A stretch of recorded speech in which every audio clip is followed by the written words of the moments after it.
Magandang umaga, Malacanang Press Corps. Aksyon, aksyon, at aksyon ang utos ng Pangulo. Pagtugon sa pangangailangan ng mga Pilipino at hindi pagbabakasyon ang pinagtutuunan ng Pangulong Ferdinand R. Marcos Jr. Mabilis na inaksyonan ni Pangulong Marcos Jr. ang pangakong mabilisang short-term solution. Ito ay naipatupad na. Dumating ang 1 megawatt rental genset ng SIPCOR mula sa Santa Rosa, Laguna na install sa SIPCOR plant sa Lazi dahil sa utos ng Pangulo. Ito ay para maibsan paunti-unti ang krisis sa kuryente sa SIQHOR at matugunan ang hirap ng mga residente. Ngayong araw ay darating din ang 2 megawatt gensets ng NEA mula sa Palawan na ikakarga naman sa isang chartered LCT patungong SIQHOR. Sa loob po ng 11 hours ay makakarating na ito. Ano ang direktiba ni Pangulong Marcos Jr.? Dapat makumpleto ang installation at commissioning nito bago sumapit ang June 15 upang maabot ang buong kapasidad ng supply ng kuryente para sa mga tahanan at kabuhayan sa isla. Ano ba ang ibig sabihin ng problemang ito? Nitong June 11, 2025, ay personal na binisita ng Pangulo ang SIQHOR at naramdaman niya ang hirap ng mga residente rito dahil sa kakulangan ng power supply na nagiging sanhi ng malawakang brownout sa lugar. At dahil kulang sa power supply, problema na rin ang supply ng tubig. Sino ba ang hindi madidismaya? Simula May 13, 2025 ay walang kuryente. May blackouts na nagtatagal ng 4 hanggang 6 na oras kada araw. Ang ibang lugar naman ay may kuryente lang ng 2 hanggang 5 oras. Apektado na ang turismo, serbisyo medikal, edukasyon, komunikasyon at sanitasyon. Ang SIPCOR sa pamumuno ng Prime Assets Ventures Incorporated ni Mr. Manny Villar o ng Pamilya Villar ay may 20-year power supply contract sa Procelco mula taong 2015 para magsilbing power supplier sa nasabing probinsya. Nangako na magandang serbisyo pero pangakong napako.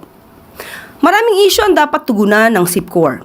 Very low fuel supply inventory, delayed procurement and unavailability of spare parts, and unsynchronized preventive maintenance of diesel power facilities. Power plant operations with expired certificate of compliance and rental generator sets operating without permits. Gugugulan ito ng pondo at oras ng administrasyon para sa ikagiginhawa ng mga mamamayan sa SIQHOR na dapat ay responsibilidad ng kumpanyang pinagkakatiwalaan ng pagiging power provider. Sa ngayon, ang pinadalang genset ng SIPCOR ay may problema rin. Hindi gumagana na maayos kaya mag-i-issue ng show cause order ang ERC sa SIPCOR.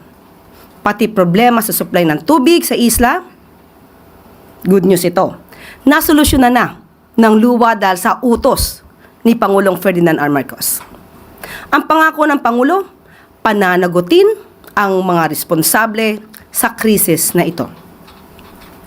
In the short term, nagpapunta tayo rito ng mga genset, ng malalaking genset, 2 genset galing Palawan. Pagka naikabit na yon at mapaandar na yon, kompleto na ang supply. And we have given ourselves a deadline of 6 months for this short-term solution so that 6 months from now, we do not have to resort to the emergency gensets. Nitong nakaraang linggo ay nangako ang Pangulo na mabilisang solusyon sa kakulangan ng tubig dito sa eskwelahan ng Malolos at San Miguel, Bulacan.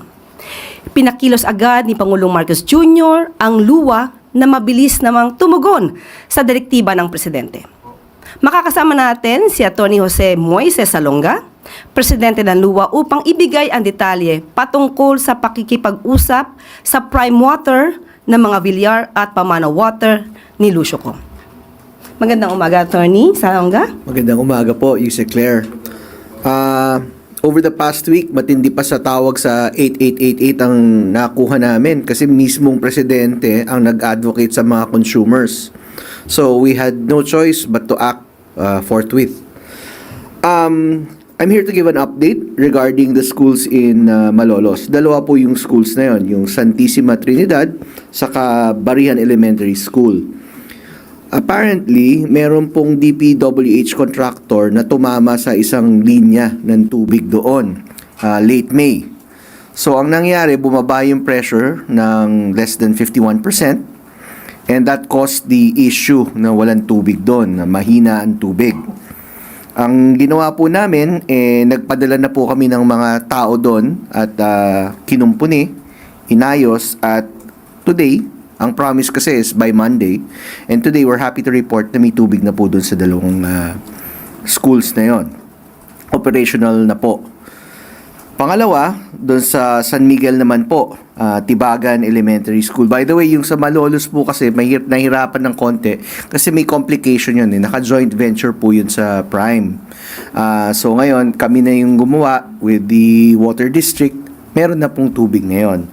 Yung isa naman po sa San Miguel, Bulacan, Tibagan Elementary School, again, it's under a joint venture agreement with Pamana, under Mr. Ko. Ang issue naman po doon, hindi siya konektado doon sa main distribution line ng Water District. Apparently, nasa isang deep well lang po, na oversaturated na ng demand.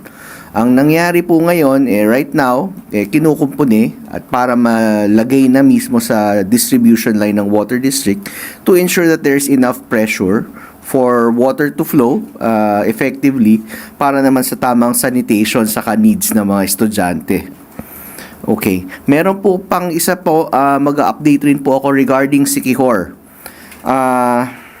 Again, mismong presidente ang nagbigay ng direktiba na ayusin ang problemang kuryente at tubig sa Siquijor. We're happy to take on that challenge by saying that LUA already coordinated with the nearest water district, which is Dumaguete City Water District. It is again under a joint venture with Metro Pacific, and they have already agreed that they will lend a water lorry and a genset. Dadali na yun sa Siquijor Island. Note that we also have identified a water source para pagkukunan ng tubig ng water lorry na yun.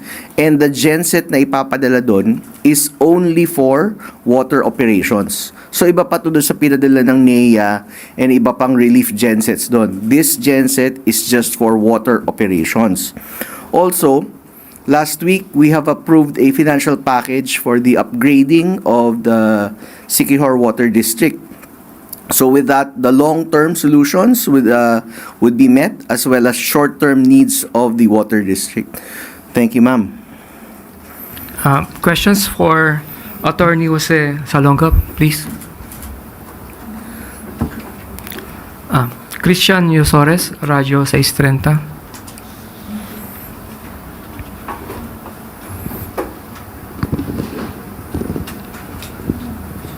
Good morning po, Attorney. I think late April or early May, meron ding naging directive po ang Pangulo na imbestigahan yung iba pang concerns at complaints sa services ng Prime Water, not just in Bulacan but other areas. Meron na po bang result yung investigation na yun? We are already finishing our report. Hindi ko lang mapipreempt.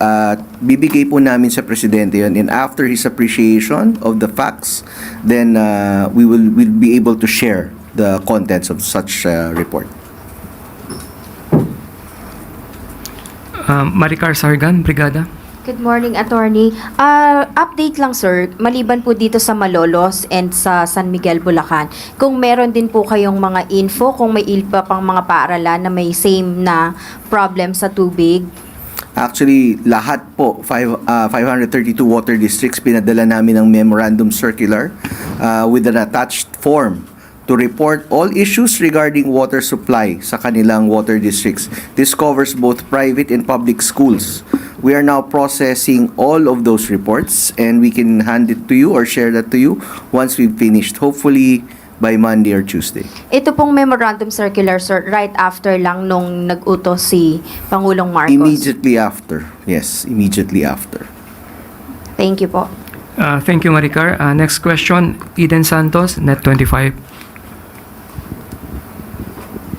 Sir, wala po bang plano ang luwa na i-take over yung mga water, yung mga sinusuplayan po ng prime water para naman masiguro natin na tama, may sapat na supply ng tubig at malinis po yung na ibibigay sa mga consumer?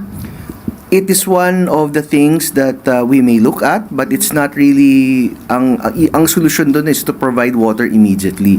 Now, I believe the contracting party has obligations to meet. So una simulan natin doon. Once if hindi talaga magagawan, we'll cross the bridge when we get there.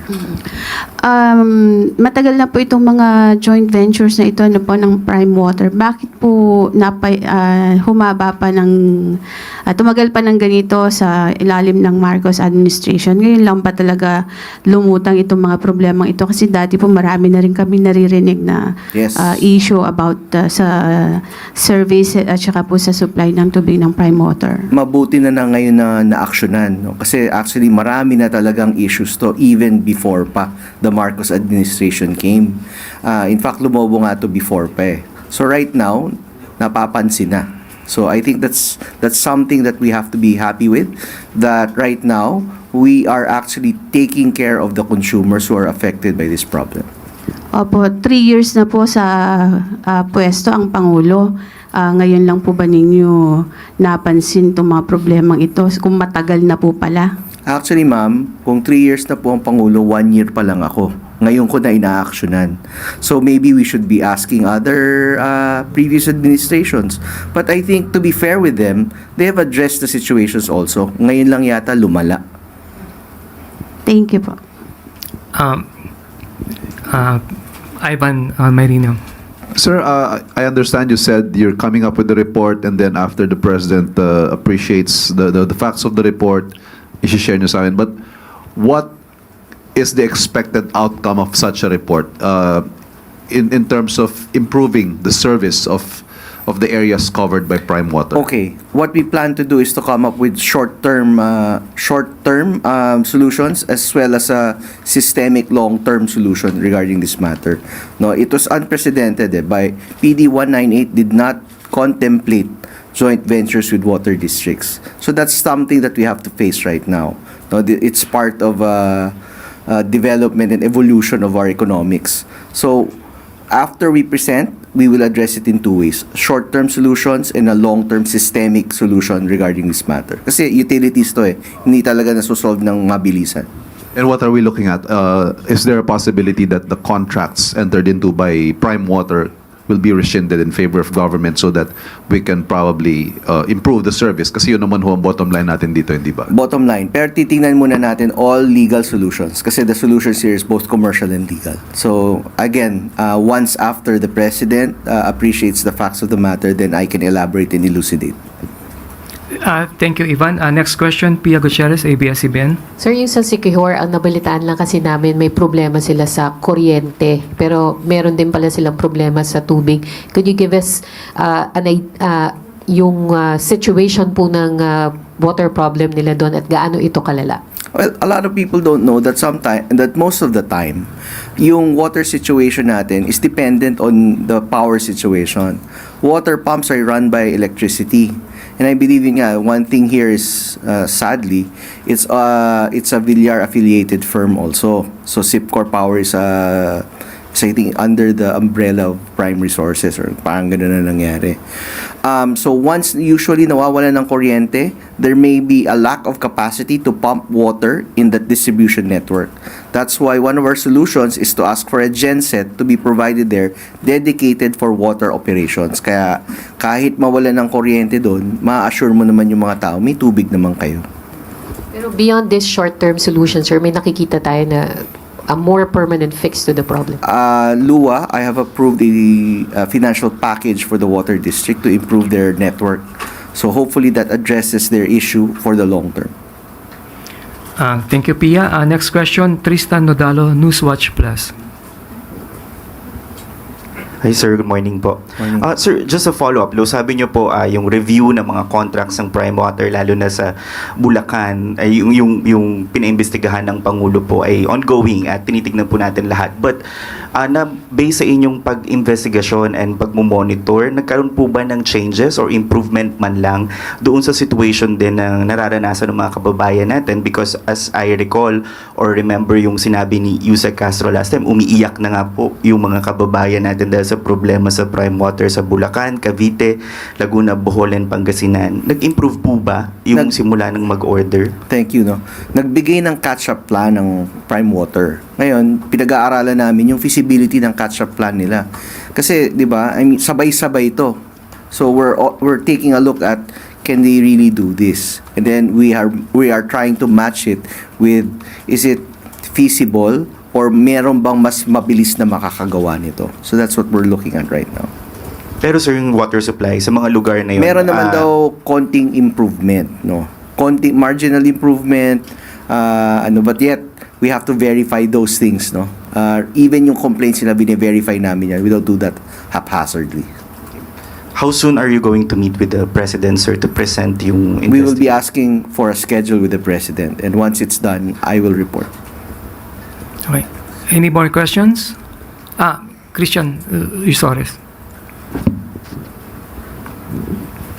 Sir, isa rin po sa mga na-mention na complaints ng ilang mga customers ng Prime Water is yung mataas din na singils nila despite nga po ng poor services. Yun din po ba aim or part ng investigation to address? Ano po ang magiging resolution po doon? The solutions proposed are systemic. Kasama po yung regulation process niyan. Kasi noong time na yon, iba po yung tumata yung regulator, no? So, merong issue na ganyan kailangan namin tingnan, both legally and regulation policy-wise. Pero hindi po sa luwa nagpapasa ang mga companies like Prime Water kung mag-a-apply sila for adjustment sa... Dati kasi merong iba, no? Ibang entity ang nagbigay sa kanila ng rates nila. That is part of the report. So, once again that report is out, we will be happy to share. May tanong pa po ba? Ma'am Claire? Thank you very much, Attorney Salonga, President of LUWA. At maaari na po tayong tumanggap ng inyong mga katanungan. Tristan Nodalo, Newswatch Plus. Good morning po, Yusek.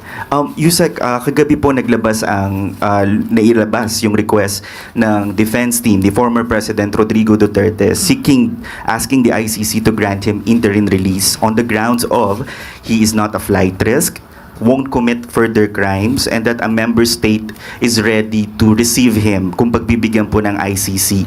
Ano pong posisyon ng Malacanang dito sa request na interim release? Lalo na syempre yung mga victims po ng drug war ay ang gusto nila pa rin ay accountability sa part ng former president. Well, unang-una, nabasa natin na parang i-claim po nila or ilalagay po nila sa kanilang petition na that Mr. Duterte will not imperil proceedings if released. Mr. Duterte will not continue to commit crimes. So, in one way or another, the council admitted that the former president, had committed such crimes. Just a question. Because they will include that in their motion or petition that Mr. Duterte will not continue to commit crimes. So may pag-amin ba rito? And anyway, if that's their strategy, sana lang po ay mapaniwala nila yung mga ICC judges at huwag nilang masabi later na ang kanilang mga pinangako, dahil may mga pangako sila sa kanilang sa petisyon, ay masabing nagbibiro lang sila. Katulad na nangyari sa pangako sa jet ski. Well, anyway, kanila pong strategy yan at hayaan na lang po natin ang ICC ang mag-determine kung sila ba ay paniniwalaan at kung mag-grant ang kanilang request for interim release. At kung ano man po maging desisyon ng ICC, the Palace or Malacanang will respect kung pagbibigyan man po itong interim release. Opo, nasa ICC na po kasi yan. Nasa kamay na po ng ICC kung ano po ang kanilang magiging decision or resolution on that matter. Okay. Last question na lang po. Related pa rin po sa ICC, but this time coming from Vice President Sara Duterte during a meeting with the OFWs in Kuala Lumpur. Ang sabi niya po, kasama niya rin kasi si Senator Amy Marcos. Sabi niya, dinadala niya raw doon si Senator Amy kahit saan kasi hindi ako ang magbabalik kay dating Pangulong Duterte sa Pilipinas dahil ang kapatid mo, referring to President Bongbong Marcos, ang nagpadala sa kanya sa The Hague. Ikaw ang magbalik sa kanya. So, how does Malacanang respond to this statement, especially with former Duterte now, President Duterte now seeking interim release? At saka, yung message nga po sa mga OFW na si Pangulong Marcos daw yung nagpadala sa Hague. Ito ba yung yung binanggit niya na hostage niya, Yes. si Senator Amy Marcos? Well, yan po ay kasunduan ng dalawa, ng Vice Presidente at ni Senator Amy Marcos. Ang Pangulo ay hindi at walang partisipasyon sa kanila naging kasunduan. It is, the President is not a privy to the contract or agreement between a user and a person willing to be used. Hindi walang kinalaman ng Pangulo sa kontratang kanilang pinasukan, yung isang tao na manggagamit at isang taong willing magpagamit. At ang nais lang po natin sana ay ang Pangulo po kasi ang sinabi niya ay tuloy-tuloy siya sa kanyang pagtatrabaho, focus sa trabaho. Nadagdag pa nga po ang problema dito sa Siquijor. At kung ang Vice Presidente lamang sana ay nakipag-usap sa kanyang kaibigan, baka hindi pa dumaan at dumating sa krisis na ito sa Siquijor. Thank you, Tristan. Next question, Eden Santos, Net 25.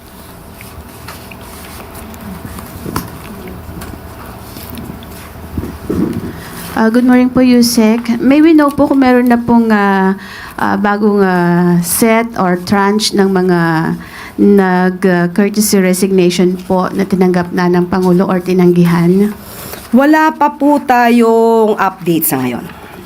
Regarding po doon sa sinabi ng Pangulo na nasa baba na or nasa mga USEC na yung focus po nung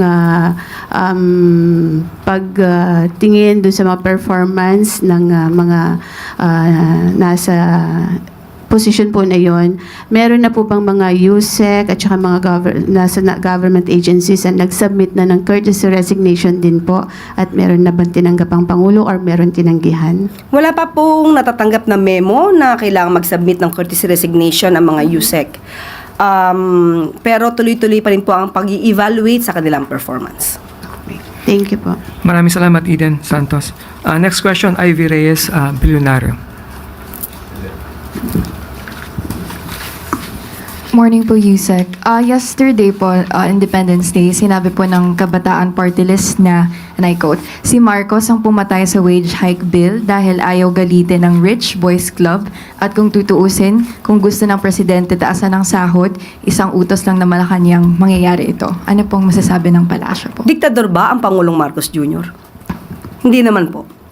Hayaan na lang po muna natin ang usapin na yan sa Kongreso at ang Pangulo naman po ay hindi tutol sa increase sa wage hike dahil ito po naman ay makakabuti sa mga manggagawa. Pero sa ngayon po, meron po tayong current process at tatandaan nyo po, taon-taon naman po ay inaaral po ito ng Regional Tripartite Wages and Productivity Board at sa bawat rehiyon, sa bawat lugar ay nagkakaroon po ng increase ng mga sweldo or sahod ang ating mga kababayan. Thank you po. Thank you, Ivy Reyes. Next question, Leth Narciso, DZRH. Good morning, Yusek. Ma'am, VP Sara raised doubts over the results of the recent midterm election. Sabi niya, may nakausap siyang IT experts na nagsasabing hindi pwedeng totoo yung mga numerong lumabas at sinabihan niya daw ang PDP na questionin kung paano ginawa ang proseso ng bilangan. How does the palace view such claim from the Vice President? Well, sa mga ganito kasi, wish lang nila yon. Libre naman ang mangarap. Ang pangarap na iyon ay sa ngayon ay hindi mangyayari. Ang pangarap sana ay huwag gawing realidad, baka maraming maniwala. So, kung ano po ang resolusyon, ang naging resulta ng eleksyon, igalang na lang po natin. hindi po ba nababahala yung palasyo na baka yung ganitong mga pahayag mag-create ng kalituhan or gulo kasi syempre katatapos ng eleksyon baka may iba na hindi pa matanggap yung kanilang pagkatalo, i-capitalize yung ganitong statement. Kaya nga po, yan naman ang nakikita nating gusto nilang gawing naratibo. Sirain pati ang institusyon, ang kredibilidad ng eleksyon, pati na ang COMELEC. Yan ang talagang ninanais nila. Hindi naman sila siguro nagsasabi ng mga anumang positibo pagdating sa gobyerno o ginagawa ng pamahalaan. Sabi nga natin, mas maganda sana magtrabaho kaysa magbakasyon. Maraming salamat, Leth. Next question, Ann Soberano, Bombo Radyo. Yusek, good morning. The Philippine Constitution Association or PhilConsa led by retired Chief Justice Renato Puno said na yung order po daw ng Senate na ibalik sa House of Representatives ang articles of impeachment para litisin si BP Sara raises grave constitutional questions and challenges the integrity of the impeachment process. Kaya nanawagan ang PhilConsa sa Senate na i-uphold ang constitutional duty and proceed with the impeachment trial in accordance with the Constitution and the rule of law. Ano po ang reaksyon dito ng palasyo? Ang bawat opinyon ng isang tao, grupo, ay iginagalang po ng Pangulo. Ang sabi nga po ng Pangulo kahapon, ang totoong kalaban po ng kalayaan ay ang pagiging manhid. Nais pa rin po ng Pangulo na magkaroon ng katatagan ang demokrasya sa bansa. Sa mga nangyayari ngayon, Yusek, sa dalawang kapulungan ng Kongreso, may balak po ba ang kausapin ni Pangulong Marcos ang dalawang leader ng chamber?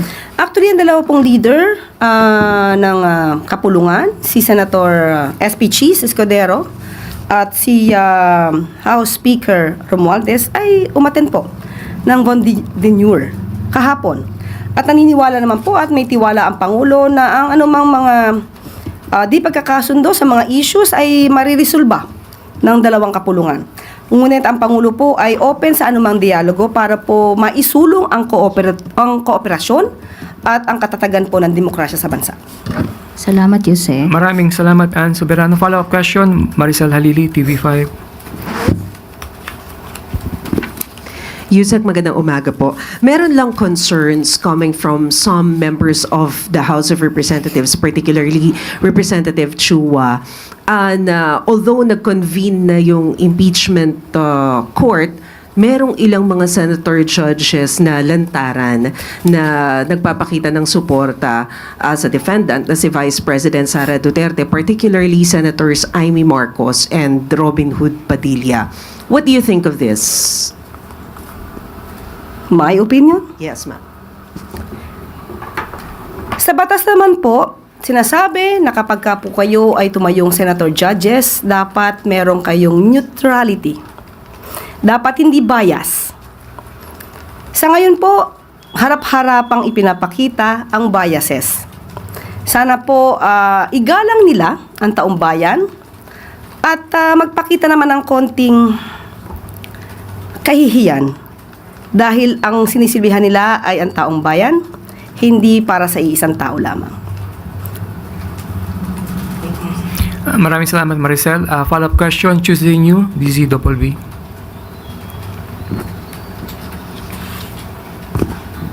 Good morning, ma'am. Ma'am, napansin ko lang 2 beses niyong nabanggit na mas mabuti pa ngang magtrabaho na lang kaysa magbakasyon. Who are you referring to, ma'am? Mayroon ka bang pinatutungkulan na tao dito sa nagbabakasyon ngayon? May nagbabakasyon po ba? Hindi ko po alam. Kaya ko tinatanong sa inyo. In general po, ang Pangulo po, aksyon, aksyon at aksyon. Hindi bakasyon. Yan po lagi ang ginagawa ng ating Pangulo. So wala kayong particular na Wala po akong partikular. Maliban lamang po kung mayroon po kayong alam na nagbabakasyon ngayon. Okay. Thank you, ma'am. Maraming follow-up question, Ivan Marina. Nabanggit niyo, Yusek, that the President is open to a dialogue para to trash out the differences in positions sa upper and lower chamber. But is he going to initiate it? Para ho hindi na lumala itong sinasabing possibility of a constitutional crisis. Sa ngayon po, hindi ko po masasabi kung siya po yung mag-i-initiate. Kasi may mga issues po ito, mas malala po ang issue patungkol sa impeachment. Ayaw pong lumugar ng Pangulo na masasabi na siya po ay nakikialam patungkol po dito. So, kung pag-uusapan lang po ay ang kanilang diskurso o hindi pagkakaintindihan tungkol sa impeachment, hindi po makikialam ang Pangulo kung sila man po ay may pagtatalo patungkol dyan. Pero sa mga ibang issues po, malamang pwede. Yes, but at what point or in what issues is the President willing to intervene? Depende po. Kung gano'n na po ba kalala. Kasi may nakikita po tayo, may pagtatalo po sa wage hike, may pagtatalo rin po patungkol sa Magna Carta sa barangay healthcare. So, tignan po, at i-assess po ito ng Pangulo, but still, the President is open for a dialogue. Salamat. Thank you. Thank you, Ivan. With no more questions, Yusek, Claire? Okay. At bago po tayo magtapos, halos 4 na bilyong pisong halaga ng shabu ang na-recover, Tagalog talaga, na-recover ng mga ahensya ng gobyerno sa tulong ng mga mangingisda sa Pangasinan.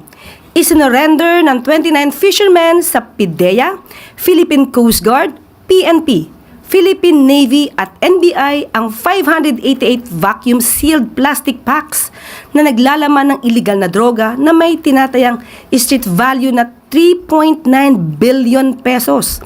Nitong Mayo lamang ay may 10 mangingisda mula Bataan naman ang nag-surrender ng mga na-recover na-recover nilang illegal na droga na palutang-lutang sa karagatan ng Masinloc, Zambales. Tinatayang nasa 1.5 billion pesos ang halaga.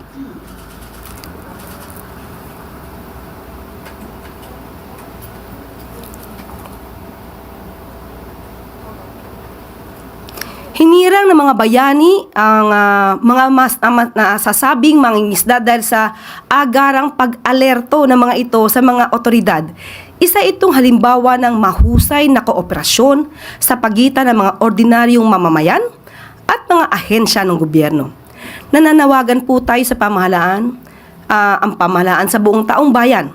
Makipag-ugnayan po kayo upang masawatan natin ang mga illegal na gawain kahit saan mang panig ng bansa. Mabuhay po kayo. At dito na po nagtatapos ang press briefing. Maraming salamat Malacanang Press Corps at magandang araw para sa bagong Pilipinas.